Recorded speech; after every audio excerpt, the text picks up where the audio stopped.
चलिए बच्चों, मैं हिमांशु सरस्वत स्वागत करता हूं आपका हमारे चैनल केमिस्ट्री क्रैकर्स में।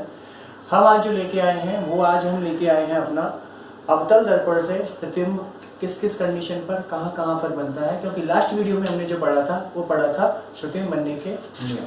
ठीक है, तो आज हम सबसे पहले देखने जा रहे हैं कि अवतल दर्पण से विभिन्न स्थितियों पर प्रतिबिंब कैसे बनता है तथा कहां पर बनता है। चलिए तो स्टार्ट करते हैं। सबसे पहले जो हमारी स्थिति है वो होती है कि जब वस्तु कहाँ पर रखी हो, अनंत पर रखी हो। तो सबसे पहले ये रहा हमारा एक अवतल दर्पण, और इस अवतल दर्पण में यदि हम देखें, देखो ये रहा, इसके एक साइड पॉलिश हो रही है। ठीक है, ये आपका मुख्य अक्ष, यहाँ पर इसका फोकस F है, ये इसका C है, वक्रता केंद्र है। अब हुआ क्या कि एक प्रकाश की किरण आई मुख्य अक्ष के समांतर, और जैसा कि हम अभी पीछे से पढ़ते आ रहे हैं, पहला नियम क्या होता था, मुख्य अक्ष के समांतर आने वाली प्रकाश की किरणें दर्पण से परावर्तन के पश्चात अवतल में कहां से होकर के जाती हैं, मुख्य फोकस से होकर के जाती हैं। ठीक, अब सेम यदि हम देखें तो एक और प्रकाश की किरण आई, वो कहां से आई, वो आई है आपका इधर की तरफ। ठीक है, ये आ रही है प्रकाश की किरण, अनंत से आ रही है, मुख्य अक्ष के समांतर है, ऐसे आई, समांतर आ रही है तो वो भी कहां से होकर के जाएगी, फोकस से होकर के जाएगी। तो हमारा जो इमेज बनने वाला है वो इमेज कहां पर बन रहा है, जो हमारा इमेज बनने वाला है वो इमेज कहां पर बनेगा बच्चों, फोकस पर बनेगा। कब बनेगा, देखो क्यों बना फोकस पर, क्योंकि मुख्य अक्ष के समांतर आई है किरणें और परावर्तन के पश्चात फोकस से होकर के जाएंगे, ये हम पीछे पढ़ के आए हैं। ठीक है, जो हमारे नियम होते हैं प्रतिबिंब बनाने के, उनमें एक और किरण आई नीचे से मुख्य अक्ष के समांतर, वो भी कहां से जाएगी, फोकस से होकर के जाएगी। तो मैंने जैसा कि आपको लास्ट वीडियो में बताया था, या नहीं बताया तो बता रहा हूं कि प्रतिबिंब बनने के लिए हमें कम से कम 2 किरणों की आवश्यकता होती है। जब तक 2 किरणें आपस में नहीं टकराएंगी या मिलेंगी नहीं, तब तक प्रतिबिंब बन नहीं सकता है। तो वही हुआ यहाँ पर कि 2 किरणें आपस में टकराई, जिस बिंदु पर टकराती हैं मिलती हैं, वही हमारा क्या बनता है, प्रतिबिंब बनता है।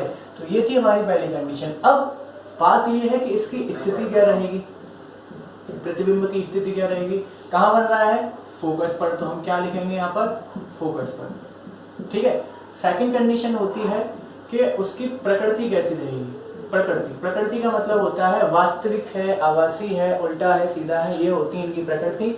तो मैं बता दूंगा जरा आपको कि ये क्या किरणें ये वास्तव में मिल रही हैं, ये वास्तव में मिल रही हैं, क्योंकि जो आभासी किरणें होती हैं वो हमारी डॉट डॉट डॉट से प्रदर्शित की जाती हैं। ठीक है, तो ये जो किरणें हैं वो क्या है, वास्तव में मिल रही हैं। तो यहाँ पर जो हमारा प्रतिबिंब बनने वाला है वो कैसा बनने वाला है, वास्तविक प्रतिबिंब बनने वाला है।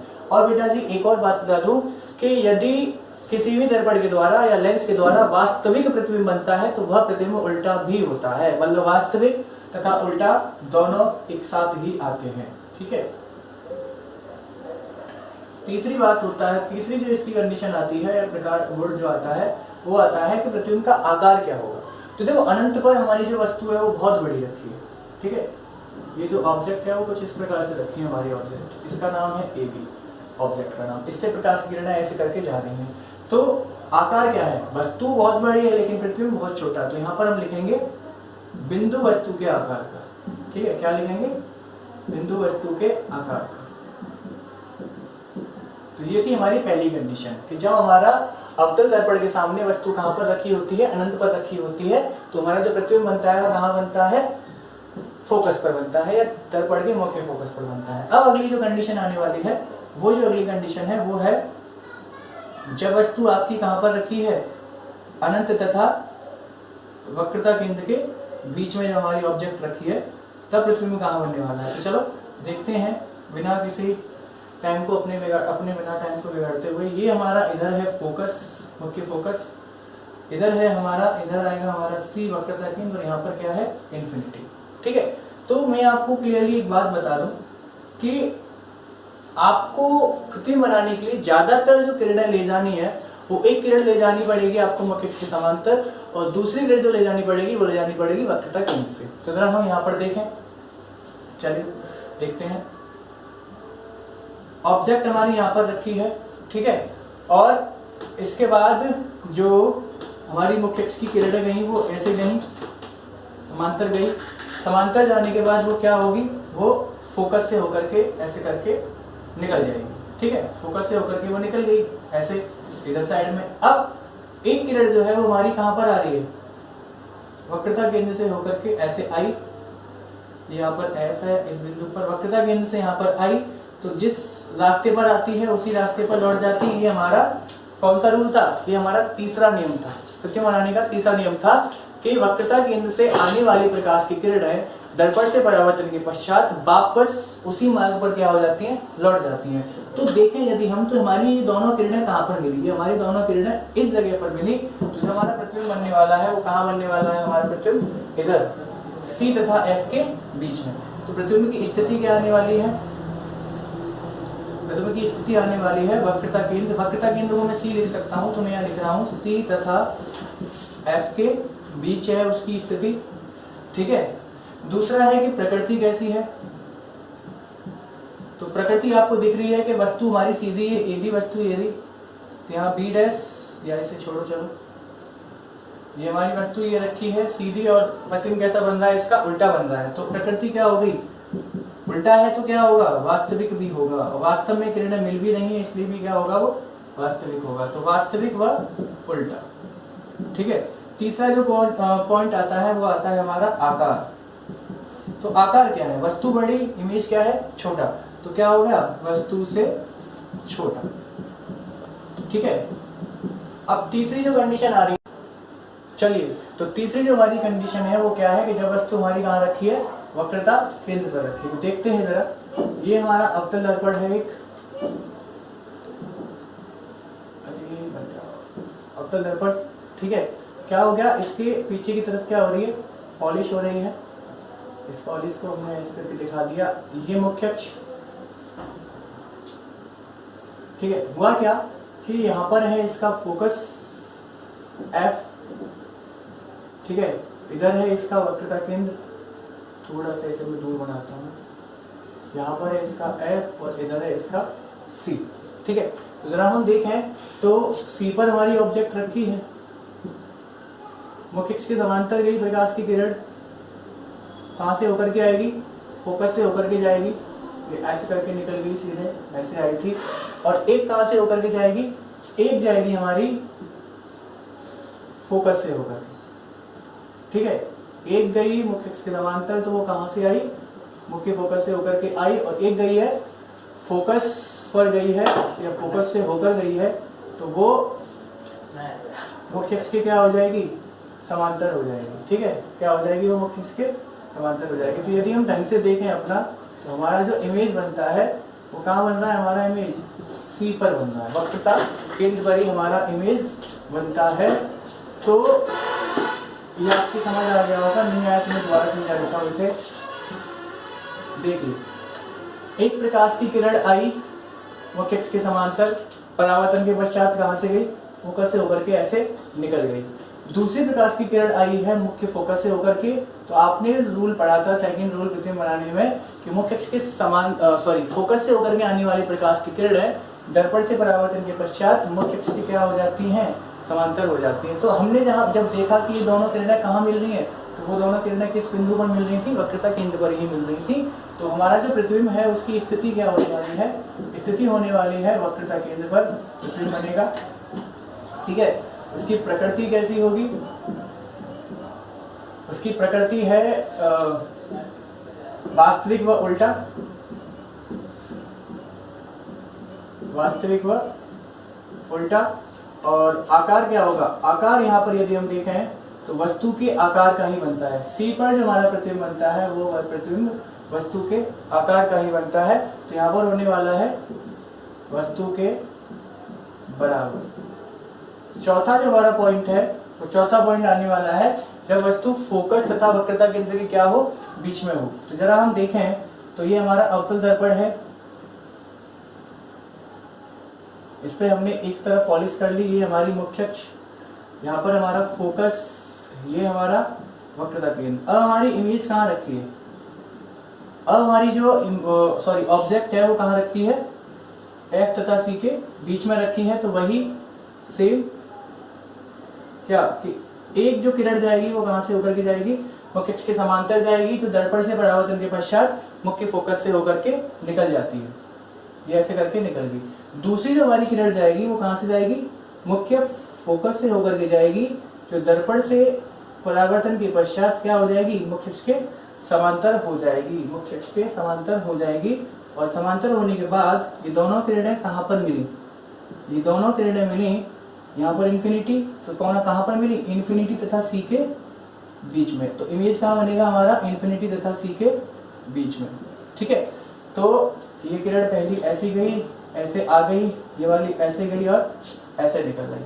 तो स्थिति क्या है प्रतिबिंब की, प्रतिबिंब की जो स्थिति है वो क्या है, सी तथा इन्फिनिटी के बीच में, वक्रता केंद्र तथा अनंत के बीच में। अब आकार प्रकृति क्या है, प्रकृति होने वाली है, वास्तव में किरणें मिल रही हैं, उल्टा प्रतिबिंब है, तो क्या हो जाएगा यहाँ पर, वास्तविक व उल्टा। ठीक है, तो और लास्ट क्या है, आकार क्या होगा, आकार क्या होगा, आकार होगा आपका वस्तु से बड़ा। तो इस कंडीशन पे जब इस स्थिति में हमारा वस्तु रखी होती है तो वहां पर जो इमेज बनती है वो क्या बनती है, वस्तु से बड़ी बनती है, तो वस्तु से बड़ा। तो यदि आपने इसमें एक चीज नोटिस की होगी कि जैसे जैसे मैं दर्पण से दूर था, मेरा प्रतिबिंब दर्पण के उतने ही पास बन रहा था, जैसे जैसे मैं ऑब्जेक्ट को दर्पण के पास लाता जा रहा हूँ, प्रतिबिंब जो है वो दर्पण से दूर जाता जा रहा है और प्रतिबिंब का साइज बड़ा भी होता जा रहा है ऑब्जेक्ट से। तो चलिए इससे आगे की हम दो कंडीशंस हैं वो भी देखते हैं, जल्दी से आप इसका स्क्रीनशॉट ले लें। तो चलिए अब हम जो अगली हमारी दो कंडीशंस रहेंगी हैं वो रहेंगी जब वस्तु F पर हो, तथा एक कंडीशन जो हमारी होती है जब वस्तु F का मतलब है मुख्य फोकस पर, तथा लास्ट जो कंडीशन है वो है जब वस्तु F तथा P मतलब ध्रुव के बीच हो। ठीक है, तो अब हम देखते हैं इन दोनों कंडीशन से कि हमारा इमेज कैसे बनता है। तो चलिए देखते हैं, हमारे पास एक अवतल दर्पण है, इसके बैक साइड में हमने एक साइड कैल कर रखी है, पॉलिश कर रखी है। तो चलो देखते हैं वो, ये हमारी मुख्य अक्ष, हमारा F ये रहा, C हमारा इधर है।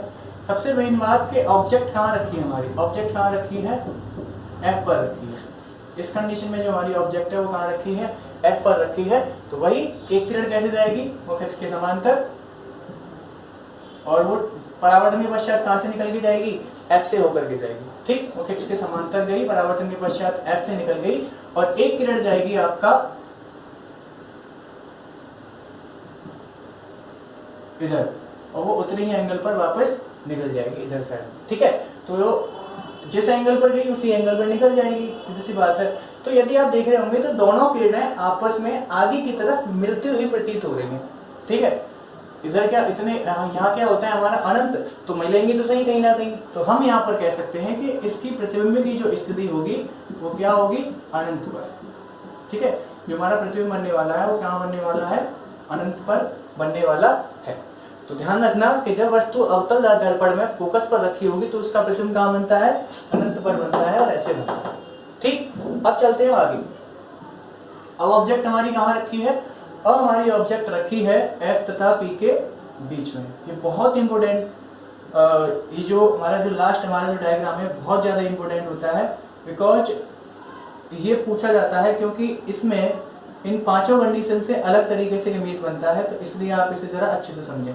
चलिए, ये हमारी मुख्य अक्ष, ये हमारा P ध्रुव, ये हमारा F, और इधर हमारा C। ऑब्जेक्ट हमारी रखी है इधर साइड में, सेम मुख्य अक्ष के समांतर एक किरण जाएगी, परावर्तन के पश्चात F से निकल जाएगी, और एक किरण जाएगी आपका इस एंगल पर जो परावर्तन के पश्चात ऐसे करके आगे निकल जाएगी। तो यदि हम इन किरणों को देखें तो ये किरणें एक दूसरे से दूर जा रही हैं। कहाँ जा रही हैं, दूर जा रही हैं। तो मतलब कि ये किरणें कभी भी मिलने वाली नहीं है, मतलब वास्तविकता में ये किरणें कभी नहीं मिलेंगी। तो अब हम क्या करने वाले हैं कि ये जो किरणें हमारी आई थी, ये दोनों किरणें, इनको क्या करने वाले हैं, बैक साइड में मिलाने वाले हैं। ठीक है, तो यदि हम इन किरणों को जब बैक साइड में मिलाएंगे तो हम देखेंगे कि बैक साइड में मिलती हुई हमें क्या हो रही है, प्रतीत हो रही है। तो यहाँ पर मिलेंगी बैक साइड में, तो हमारा जो इमेज है वो कहाँ बन रहा है, दर्पण के पीछे कैसा, देखो वास्तव में किरणें नहीं मिल रही थी लेकिन हमने आभास कराया किरणों के मिलने का, तो हमारा जो प्रतिबिंब बना वो कैसा बना, यहाँ पर जो हमारा प्रतिबिंब बनने वाला है वो प्रतिबिंब बनने वाला है आभासी प्रतिबिंब। ठीक है, तो ये जो प्रतिबिंब है वो कैसा है, आभासी प्रतिबिंब है, वस्तु से क्या है, बहुत ही ज्यादा बड़ा है। तो ये होती है हमारी लास्ट कंडीशन जो होती है। तो इसमें जो स्थिति आने वाली है प्रतिबिंब की वो आने वाली है दर्पण के पीछे। ठीक है, दर्पण के पीछे सिर्फ इतना आएगा, एफ सी पर है क्या है उस वो नहीं आने वाला, क्योंकि अवतल के लिए एफ तथा सी तथा इन्फिनिटी लेफ्ट साइड में होते हैं, प्रतिबिंब हमारा कहाँ बन रहा है, राइट साइड में बन रहा है। चलिए आगे चलते हैं। जो हमारी प्रकृति आने वाली है वो कैसी है, प्रतिबिंब कैसा है हमारा, आभासी है। और जब जो हमारा प्रतिबिंब आभासी होता है वह आभासी के साथ साथ कैसा होता है, सीधा भी होता है, जैसा कि मैंने समतल दर्पण में आपको बताया था। आकार क्या होने वाला है, आकार होने वाला है वस्तु से बहुत बड़ा। ठीक है, ये मैंने बहुत जल्दी क्रॉस कर दिया, आगे जाती किरणें तथा यहाँ पर जाकर के इमेज बनता। तो ये थी हमारी अवतल दर्पण से प्रतिबिंब। 6 कंडीशंस होती हैं अवतल दर्पण से प्रतिबिंब के बनने की, वो 6 कंडीशन मैंने आपको बहुत अच्छे से सिखाई।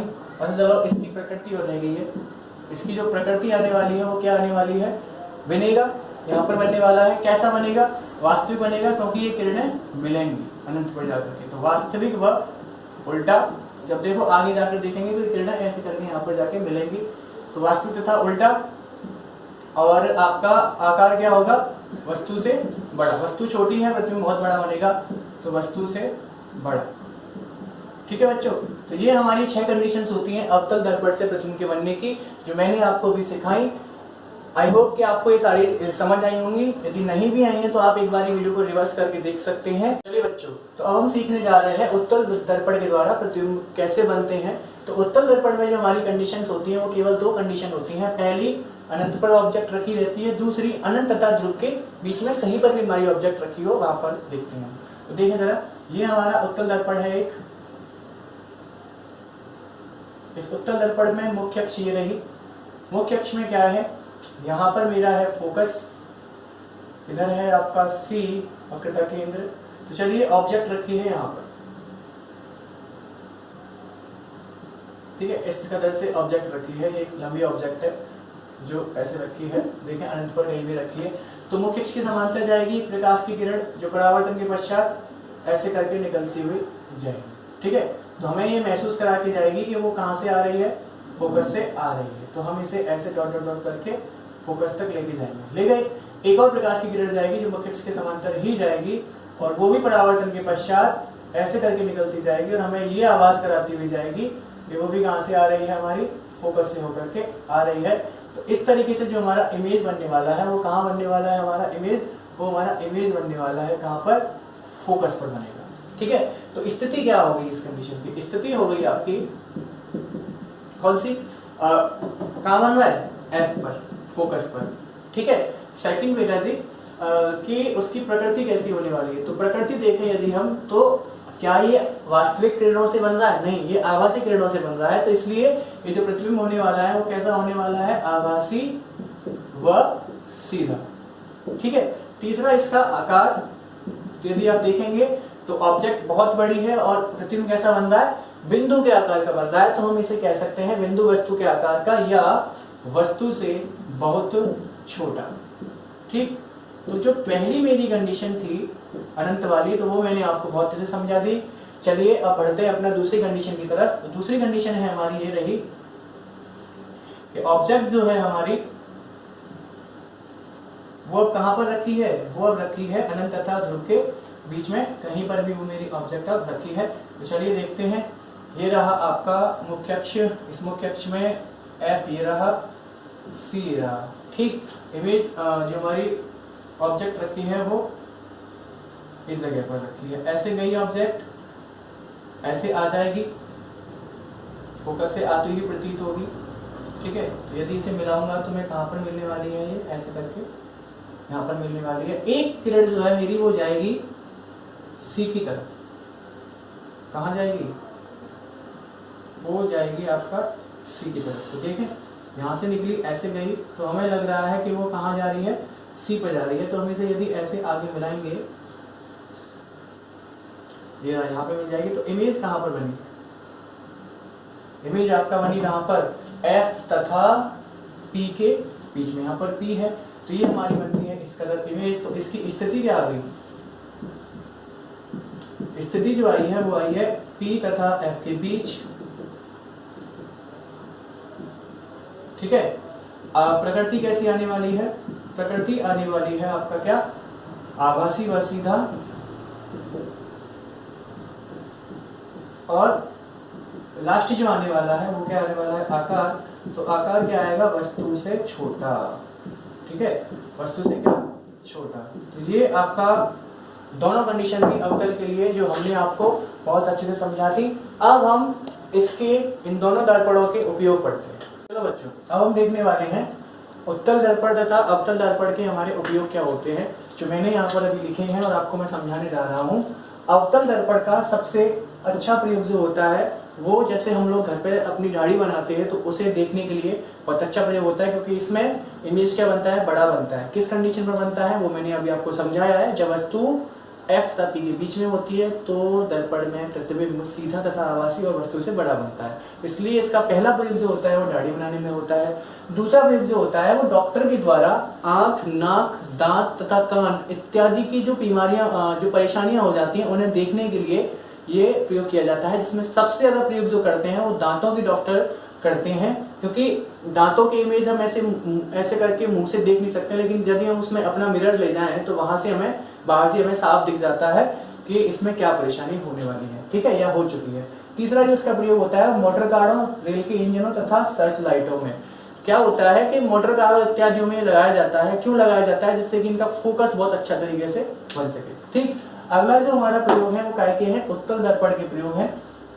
तो सबसे बेटर जो इसका उपयोग होता है वो कहाँ होता है, कार जो होती हैं, बाइक तथा इत्यादि वाहन, जो भी हमारे वाहन होते हैं उन सब वाहनों में बैक मिरर आता है, आपने देखा होगा पीछे की साइड देखने के लिए, तो साइड दर्पण के रूप में इसका प्रयोग होता है, पहला प्रयोग। दूसरा प्रयोग गली तथा बाजारों में लगे लैंपों के परावर्तक पृष्ठ के रूप में, जिससे कि ये अपसार करे, ठीक है, ये किरणों का क्या करता है, अपसार करता है, तो वहां पर परावर्तक पृष्ठ के रूप में लगा देते हैं और इस पर किसी भी एलईडी या बल्ब की प्रकाश पड़ता है वो फैल जाता है बहुत ज्यादा। तो इसलिए गलियों तथा बाजारों में लगे लैंपों में परावर्तक पृष्ठ के रूप में इसका प्रयोग होता है। और सबसे आज के टाइम में जो सबसे ज्यादा उपयोग हो रहा है वो कौन सा हो रहा है, पहाड़ी रास्तों में अंध मोड़ों के रूप में। वो होता क्या है कि पहाड़ी रास्ता सीधा सीधा तो होता नहीं है, ऊपर से ऐसे गाड़ी यदि उतरती है तो रास्ते हमारे कुछ ऐसे होते हैं उतरने वाले, ठीक है, तो इधर से जो वाहन आ रहा है वो इधर से भी वाहन आ रहा है, तो क्या इन दोनों को पता है कि सामने से कौन आ रहा है, नहीं पता, तो यहाँ पर एक उत्तल दर्पण लगा दिया जाता है, तो इस वाले का इमेज इसको दिखता है और इस वाले का इमेज इस वाली वाहन को दिखता है, जिससे कि एक्सीडेंट होने के चांसेस बहुत ही ज्यादा कम हो जाते हैं। तो इसलिए